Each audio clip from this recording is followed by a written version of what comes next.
ബഹുമാനപ്പെട്ട അതാവശ്യമുണ്ട് തന്റെ ഇവത്തെ സമയത്ത് ഭാര്യയുടെ കിടക്കറവ് ഭാര്യയ്ക്കുള്ള ആവശ്യങ്ങളെല്ലാം നിറവേറ്റി കൊടുത്തിട്ട് പ്രിയപ്പെട്ടവരെ സുജൂദ് ചെയ്യാൻ വേണ്ടി എഴുന്നേറ്റ് വരുമ്പോ ഭാര്യ ചോദിക്കുന്ന പ്രിയപ്പെട്ടവരെ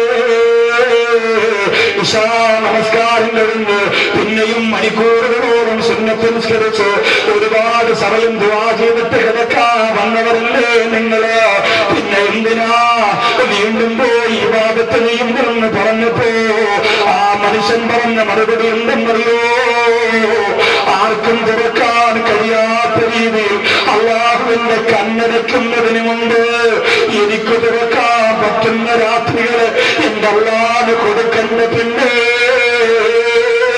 നമ്മളെ കണ്ണ് മരണത്തോടുകൂടി തിരുമിയടച്ച പിന്നെ ദുനിയാവിന്റെ തൊലിക്ക് പുറത്ത് മനുഷ്യനെ കാണാൻ വേണ്ടി ആ കണ്ണുകൾ നമ്മൾ തുറക്കില്ല. അതുകൊണ്ട് അതിനു മുമ്പ് പ്രിയപ്പെട്ടവര് രാത്രിയുടെ യാമങ്ങളിൽ ഉണർന്നു നിൽക്കാ, എന്നിട്ട് സുജൂദ് ചെയ്യാ, എന്നിട്ട് നിസ്കരിക്കാ, എന്നിട്ട് സലാത്ത് ചൊല്ലാ.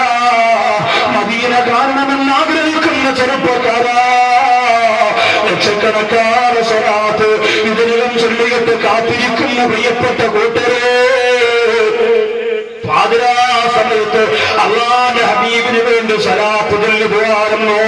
സമയക്കുറവാണ്, വിശദീകരിക്കുന്നില്ല. ഹസൻ ബസ്രി റളിയല്ലാഹു തആല ഈ സമുദായത്തിനോട് പറയുന്ന മൂന്നാമത്തെ ഗുണപാഠം എന്താ?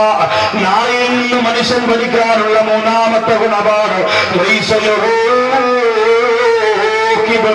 ആ നായക്ക് അല്ലാഹു അഹങ്കാരം കൊടുത്തിട്ടില്ല. അഹങ്കാരം എന്ന് പറയുന്ന സ്വഭാവം നമ്മുടെ നായകൾക്കില്ല.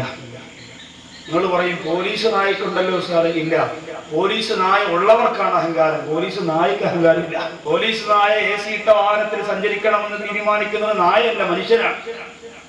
മനുഷ്യനാണ് അതിനെ വില കൂടിയ ഭക്ഷണം കൊടുക്കുന്നത്, മനുഷ്യനാണ് തീരുമാനിക്കുന്നത്. നായക്കത് വേണമെന്ന് നിർബന്ധമൊന്നുമില്ല. അഹങ്കാരം നമ്മുടെ ജീവിതത്തിൽ ധാരാളം കടന്നുകൂടിയിട്ടുണ്ട്. അല്ലാഹു കാത്തിരക്ഷിക്കട്ടെ. ഒരു പക്ഷി ഒരു പാറപ്പുറത്തേക്ക് മുട്ടയിട്ടു, ആ മുട്ട പൊട്ടിയില്ല. എന്താണ് കാരണം? പാറപ്പുറത്തേക്ക് ആ പക്ഷി മുട്ടയിട്ടു, പൊട്ടാത്തതിന്റെ കാരണം എന്താണെന്നറിയോ? പ്രിയപ്പെട്ടവരെ, പ്ലാസ്റ്റിക് മുട്ടയായതുകൊണ്ടൊന്നുമല്ല. പിന്നെ എന്താ? പക്ഷിയുടെ ഭാഗ്യം കൊണ്ടാണ്. നമ്മൾ പറയൂലേ, ഒരാൾ പെട്ടെന്ന് ഒരു ബൈക്കിൽ ഒരു ലോറിയുടെ മുമ്പിലായി, നമ്മൾ പെട്ടെന്ന് പറഞ്ഞ് പെട്ടെന്ന് ചെവിടടച്ച് കണ്ണുടച്ച് എനിക്ക് കാണാൻ കഴിയൂല. കണ്ണു തുറക്കുമ്പോ ലോറിയും ബ്രേക്ക് പിടിച്ചു, ചെറുപ്പക്കാരനും ബൈക്കിൽ ബ്രേക്ക് പിടിച്ചു, ഒരു കുഴപ്പമില്ല, ചരിഞ്ഞ് വണ്ടിയൊക്കെ നിന്നു. അപ്പൊ നമ്മൾ പറയും, ഓ സ്നാരാക്കാട മോന്റെ ഒരു ഭാഗ്യം, ഓ ഭാഗ്യമാണ്. അപ്പൊ ഈ മുട്ട പൊട്ടാത്തത് ഭാഗ്യമാണ്. രണ്ടാമതും പക്ഷി മുട്ടയിട്ട് പൊട്ടിയിൽ എന്തുകൊണ്ടെന്നറിയും? ഭാഗ്യം കൊണ്ടല്ല, പ്രാക്ടീസ് കൊണ്ടാണ്. ആദ്യം ഇട്ടതുപോലെ തന്നെ ഇട്ടതാണ്. അപ്പോ ആദ്യത്തെ ദിവസം ബൈക്കിൽ നിന്ന് എങ്ങനെയാണ് വീഴാതെ രക്ഷപ്പെട്ടത്, അതേപോലെ രണ്ടാമത്തെ ദിവസവും ഇവൻ ബൈക്ക് കൊണ്ടുപോയി വീഴാതെ തലേ ദിവസത്തെ പോലെ പ്രാക്ടീസ് ചെയ്ത് രണ്ടാമത്തെ ദിവസം വളച്ചൊടിച്ചെടുത്തു. മൂന്നാമത്തെ ദിവസം പക്ഷി മുട്ടയിട്ടത് പൊട്ടി. എന്തുകൊണ്ടാണ്? അഹങ്കാരം കൊണ്ടാണ്. നാളെ പൊട്ടൂലാന്ന് പറഞ്ഞ് ഈസി ആയിട്ട് ഇട്ട് കൊടുത്തത് അവിടെ പൊടിയായി. ഇതാണ് അഹങ്കാരം. മൂന്നാമത്തെ ദിവസം ഇവൻ വന്ന് നാട്ടിൽ വന്ന് പറഞ്ഞിടാ, ഞാൻ ഭയങ്കര ബൈക്ക് റൈസിങ്ങൾ കൊണ്ടോ സെറ്റപ്പാണെന്ന് പറഞ്ഞ് വണ്ടി കുറിച്ച് എല്ലാവരെയും കൊണ്ട് വഹിച്ചത് കയറി കൊടുത്തത് അവിടെ പഠിച്ചെടുത്തുകൊണ്ട് വരാൻ പൊട്ടി. ഇത് വെറുതെ പറഞ്ഞതല്ല. അഹങ്കാരം മനുഷ്യന് കൊടുക്കുന്ന പണിയത. ആരഹങ്കരിക്കുന്നുവോ അവരെ അല്ലാഹു താഴ്ത്തുന്നു. അഹങ്കാരികൾ, ഒരുപാട് അഹങ്കാരികളുടെ കഥ ഈ ലോകത്തിന് പറയാനുണ്ട്. പക്ഷേ അവർക്കൊന്നും രക്ഷയില്ല. അവരുടെ അന്ത്യം എന്റെ പ്രിയപ്പെട്ടവരെ വളരെ മോശമാണ്. ഒരു സംശയവും ആ കാര്യത്തിലില്ല. അതുകൊണ്ട് അഹങ്കാരം നായക്കില്ല, നമുക്കും അത് വരാൻ പാടില്ല. നാലാമത്തത്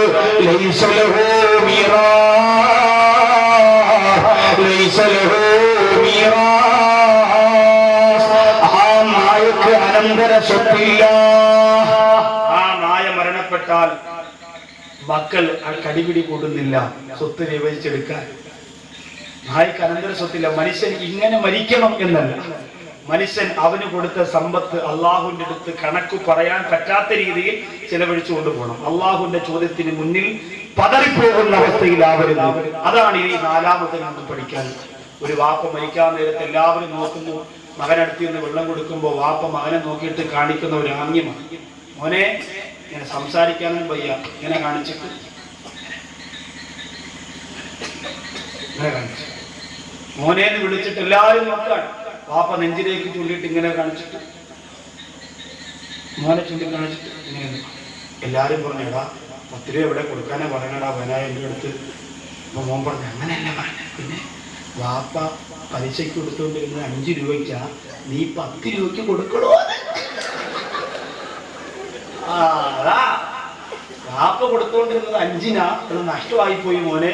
വാപ്പ പെട്ടെന്ന് മരിക്കുക, അതുകൊണ്ട് നീ കൊടുക്കുമ്പോ 10-ന് കൊടുക്കണം, അതാ നല്ലത്. ശരിക്കും റോഡിങ്ങനെ പൊയ്ക്കോളൂ എന്നാ വാപ്പ കൊടുത്തേ. ആലോചിച്ച് നോക്കി, മൃഗങ്ങളെ പോലെ ജീവിച്ച വാപ്പാക്ക് മൃഗങ്ങളെ പോലെയുള്ള മകനെയല്ലേ കിട്ടുള്ളൂ. ഒരു വാപ്പ മരിക്കാൻ കിടക്കും. ഡോക്ടറും വക്കീലും എഞ്ചിനീയറും 3 പേരാണ്. മക്കളോട് വാപ്പ പറയാ അവസാന ആഗ്രഹം 10,000 രൂപ വെച്ച് എന്നെ കഫൻ തുണിയിൽ വെക്കും. അവര് പറഞ്ഞു 10,000 രൂപയുള്ളൂ. എല്ലാവരും കൂടി ആലോചിച്ചു. ശരി, എല്ലാവർക്കും സംശയം എത്രയാ 10,000 രൂപ. എന്നാലും വാപ്പ ചോദിച്ചാൽ എത്ര പൈസ നമ്മൾ ചെലവഴിച്ച 10,000 രൂപ വീതം വാപ്പയുടെ കഫൻ തുണിയിൽ വെച്ചു കൊടുക്കേണ്ടിയിരുന്നു. ഡോക്ടർ വന്ന് വെച്ചു, എഞ്ചിനീയർ വന്ന് 10,000 രൂപ വെച്ച് വാപ്പ മരിച്ചു. വക്കീലും വന്നു. വക്കീൽ വന്നിട്ട് ഒരു ചെക്ക് എടുത്ത് വെച്ചു. എത്രേന്റെ ചെക്കാണ്? നിങ്ങൾ വിചാരിക്കും 10,000-ന്റെ നല്ല, 30,000-ന്റെ ചെക്കാണ്.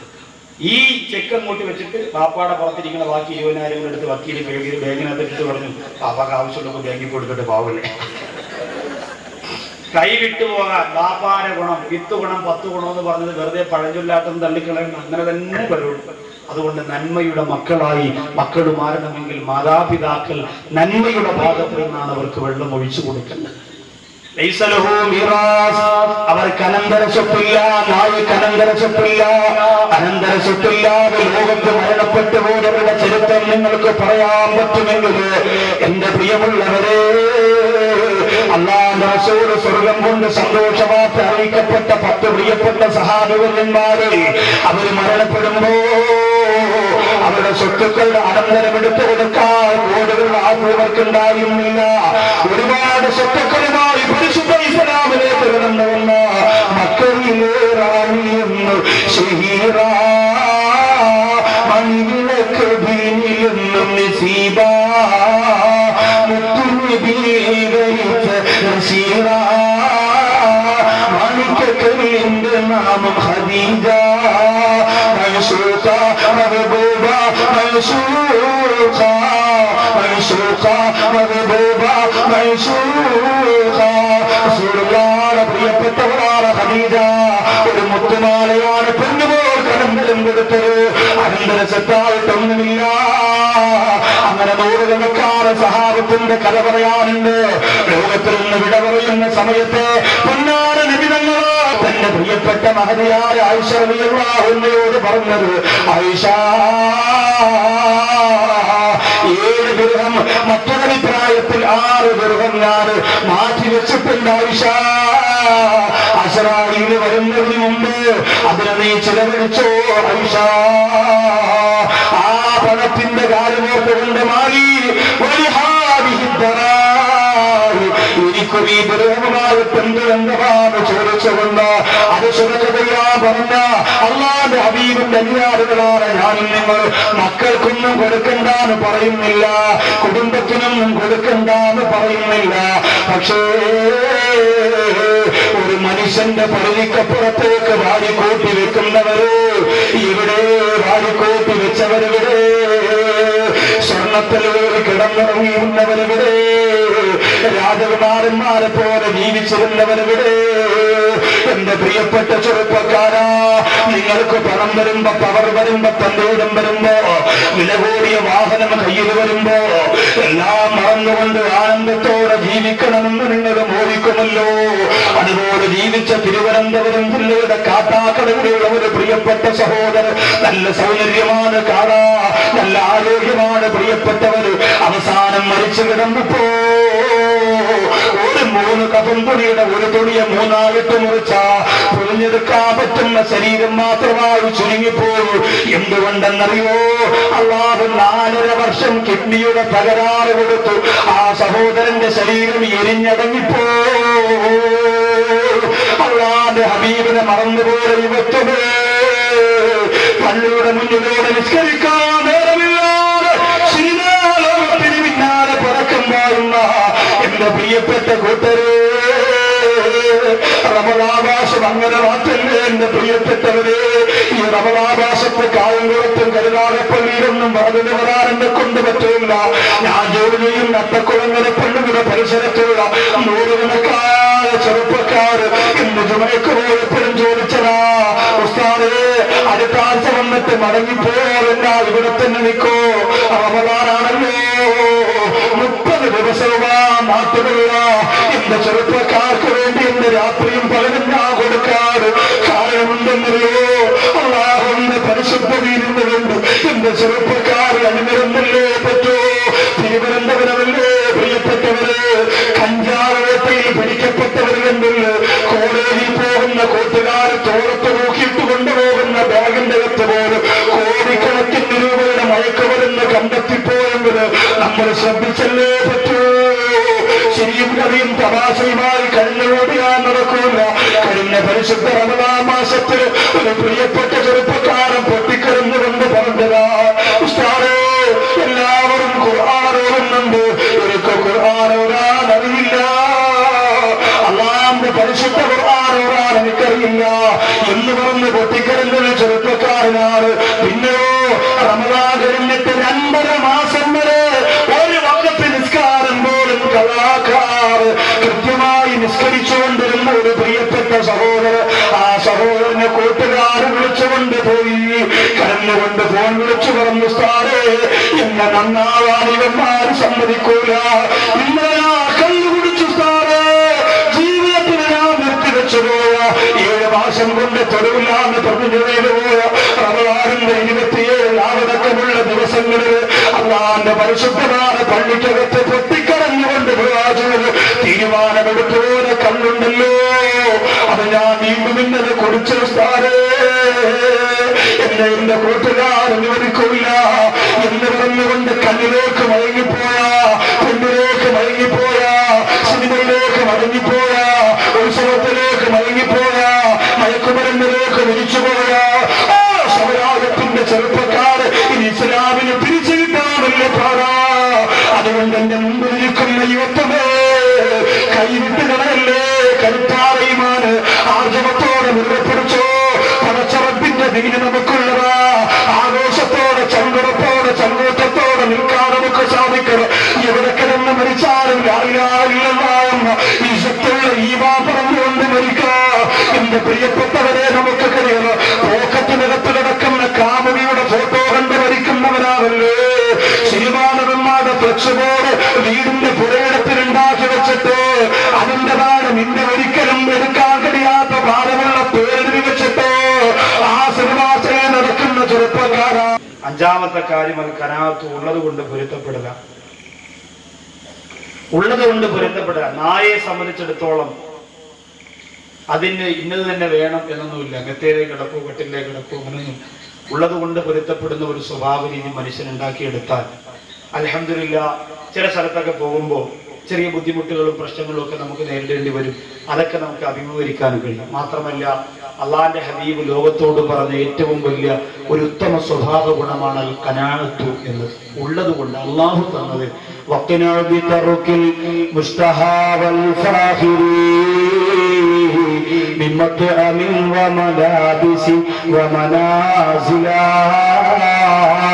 അള്ളാഹു തന്ന വീട്, അള്ളാഹു തന്ന വസ്ത്രം, അള്ളാഹു തന്ന വാഹനം, അതിൽ അള്ളാഹു നമ്മുടെ കഴിവിനനുസരിച്ച് തന്നതുകൊണ്ട് പൊരുത്തപ്പെടുക. ആർത്തിമോത്തുകൊണ്ട് അപകടത്തിന്റെ കുഴിയിലേക്ക് ചെന്ന് വീടരുത്. ഹറാമത്തെ സ്വഭാവ ഗുണം ഭക്ഷണം കിട്ടുന്നത് വരെ കൊടുക്കുന്ന യജമാനന്റെ മുഖത്തേക്ക് നോക്കിക്കൊണ്ടു നിൽക്കുന്ന മിസ്കീന്റെ സ്വഭാവമാണ്. നമ്മുടെ കയ്യിൽ ഒരു നായ്ക്ക് കൊടുക്കാൻ ഒരു എല്ലും കഷ്ണമുണ്ട്, അത് ആ നായയുടെ മുഖത്തേക്ക് നീട്ടിക്കൊടുത്താൽ നമ്മുടെ മുഖത്തേക്ക് ആ നായ ഇങ്ങനെ നോക്കിക്കൊണ്ടിരിക്കും, അത് ഇട്ടുകൊടുക്കുന്നത് വരെ. ഇതൊരു മിസ്കീന്റെ സ്വഭാവമാണ്.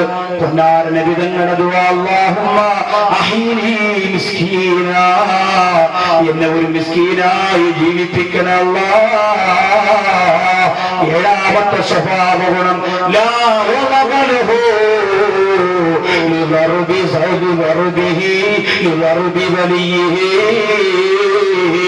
നായയുടെ യജമാനൻ നായയെ അടിച്ചതുകൊണ്ട് യജമാനനോട് കോപം കാണിക്കാത്ത ലോകത്തുള്ള ഒരേ ഒരു ജീവി നായയാണ്.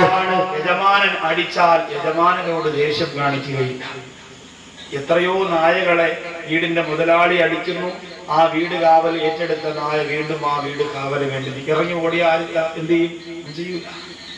നമ്മൾ ഈ സ്വഭാവ ഗുണം എടുക്കണം. അള്ളാഹു ചിലപ്പോഴൊക്കെ നമുക്ക് അടിതരും. അള്ളാഹു ചിലപ്പോൾ നമുക്ക് അടിതരും. നമ്മൾ തിരിച്ച് റബ്ബിനോട് ദേഷ്യപ്പെട്ടിട്ട് കാര്യമില്ല. അള്ളാഹു താല നമ്മുടെ കയ്യിലിരിപ്പ് കൊണ്ടാണ് നമുക്ക് ഓരോന്ന് തരുന്നത്. നമ്മൾ കാണിച്ചു വെക്കുന്നതല്ലേ ഈ ദുനിയാവ് നമുക്ക് തിരിച്ചു തന്നുകൊണ്ടിരിക്കുന്നത്. എന്തെല്ലാം കോപ്രായങ്ങൾ നമ്മൾ കാണിച്ചു വെച്ചു, അതൊക്കെ തിരിച്ച് നമ്മൾ അനുഭവിച്ചു കൊണ്ടിരിക്കുന്നു. അള്ളാഹു കാത്തിരക്ഷിക്കട്ടെ. അതുകൊണ്ട് എന്റെ പ്രിയപ്പെട്ടവരെ, റഹ്മാനായ പടച്ചതമ്പുരാൻ പരീക്ഷണങ്ങളിലൂടെ ജീവിതത്തിന്റെ നൊമ്പരങ്ങളിലൂടെ നമ്മളെ പ്രയാസപ്പെടുത്തുമ്പോ തിരിച്ച് നമ്മൾ എന്ത് ചെയ്യാൻ പാടില്ല. അവരെ അള്ളാഹുവിനെ നമ്മളെ തെറി വിളിച്ചുകൊണ്ട് നിസ്കാരം നിർത്തി, നോമ്പ് പിടി നിർത്തി, എത്ര കൊല്ലം കൊണ്ട് ഞാൻ നിസ്കരിക്കുന്നു, എനിക്ക് അള്ളാഹുവിനെ തന്നില്ലല്ലോ എന്ന് പറഞ്ഞ് മാറിപ്പോകുന്ന സ്വഭാവം ഉണ്ടാവരുത്. എട്ടാമത്തത്, ഒരു സ്ഥലത്ത് നിൽക്കാൻ തീരെ നിവർത്തിയില്ലാതെ വന്നെങ്കിൽ നായ അടുത്ത സ്ഥലത്തേക്ക് പോകും. ഒരു സ്ഥലത്ത് നിൽക്കാൻ സമ്മതിക്കാതെ എറിഞ്ഞും അടിച്ചും ഒക്കെ ജനങ്ങൾ ഓടിച്ചാലും വീണ്ടും വീണ്ടും അവിടെ തന്നെ നിൽക്കും. എന്നിട്ടും വീണ്ടും ജനങ്ങൾ ഉപദ്രവിക്കുകയാണെങ്കിൽ മാത്രമേ ആ നാട് കഴിഞ്ഞ് മറ്റൊരു സ്ഥലത്തേക്ക് പോവുകയുള്ളൂ. ഇത് നമ്മുടെ ഉസ്താദുമാർ കൂടി പാഠമാക്കേണ്ടുന്ന ഒരു പാഠമാണ്. ഒരു പള്ളിയിൽ ഖതീബായിട്ട് ചെന്നു. എല്ലാവരും ഇപ്പൊ എല്ലാ ഉസ്താദന്മാരെ കുറിച്ച് നല്ലതൊന്നും പറയില്ല. ആരെങ്കിലും ഒരാൾ എന്തെങ്കിലും പറഞ്ഞെന്ന് പറഞ്ഞ് അപ്പോഴേ പെട്ടിയെടുത്തോണ്ട് ഞാൻ പോവാണെന്ന് പറഞ്ഞ് പോകുമ്പോ അത് ആ മഹലിന് വലിയ നഷ്ടമായിരിക്കും. തീരെ മനസ്സുകൊണ്ട് നിൽക്കാൻ പറ്റാത്ത ഒരു സാഹചര്യം, ജനങ്ങളൊക്കെ വല്ലാത്തൊരവസ്ഥയിലാണ്. നിന്നിട്ട് കാര്യമില്ല, ഞാൻ പറയുന്നത് കൊണ്ട് ജനങ്ങൾക്ക് ഒരു ഉപയോഗമില്ല. അങ്ങനെയാണെങ്കിൽ പിന്നെ പറഞ്ഞാൽ കേൾക്കുന്ന വേറെ ഉസ്താദന്മാർ വരട്ടെ, എനിക്ക് വേറെ ചെറിയ സ്ഥലത്തേക്ക് പോകാം, അസ്സലാമു അലൈക്കും, അങ്ങനെ പോവാം. നിവൃത്തിയില്ലാതെ വന്നാൽ മാത്രം. നമ്മളും അങ്ങനെ തന്നെ ഒരു വീട് നമ്മൾ താമസിക്കും, ആവശ്യത്തിനുള്ള എല്ലാ സൗകര്യങ്ങളും ഉണ്ട്. അതിനോടൊപ്പം ആ വീട് അങ്ങനെ കിടക്കുമ്പോൾ വേറെ വസ്തു വാങ്ങിച്ച് വീട് വെക്കുന്നത് അഹങ്കാരമല്ലേ? അല്ലെങ്കിൽ അത് പൊളിച്ചിട്ട് വെക്കും, അതങ്ങനെ തന്നെ ഇട്ടിരിക്കും. ഇന്ന് പഴയ തറവാടെന്ന് പറയുന്ന കുടുംബ വീടുകളെല്ലാം തേങ്ങയിടാനും പാക്കിടാനും അതുപോലെ തന്നെ വിറക് ശേഖരിക്കാനുള്ള വലിയ വലിയ പഴയ വീടുകളൊക്കെ അങ്ങനെയാണ് കിടക്കുക.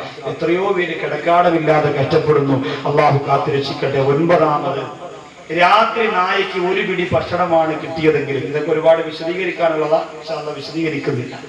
ഒരു പിടി ഭക്ഷണമാണ് നായയ്ക്ക് രാത്രി കിട്ടിയത് എങ്കിലും ആ ഒരു പിടി ഭക്ഷണം കൊണ്ട് വെളുക്കുന്നത് വരെ ഒരു മുറുമുറുക്കുമില്ലാതെ, ഒരു മൂളലുമില്ലാതെ, ഒരു ഞരങ്ങലുമില്ലാതെ കഴിഞ്ഞുകൂട്ടി.